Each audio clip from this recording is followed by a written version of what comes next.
Kwento ng masipag na construction worker, ika-4 na kabanata.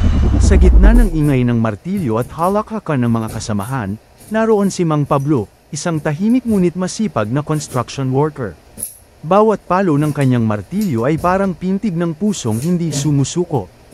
Araw-araw, pinipilit niyang magtrabaho kahit masakit ang likod at pagod ang katawan.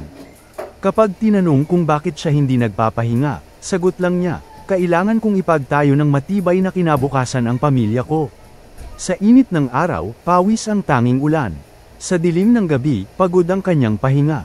Ngunit sa bawat pag-uwi niya, sinalubong siya ng mga ngiti ng kanyang asawa at anak at doon niya nararamdaman ang gantimpala ng kanyang sakripisyo.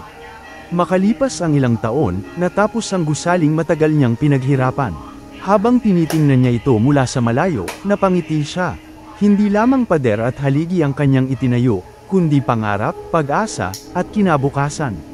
Ang tagumpay, sabi niya, ay hindi lang nasusukat sa taas ng gusali, kundi sa taas ng pangarap na naabot mo sa sipag at tiyaga. Wakas.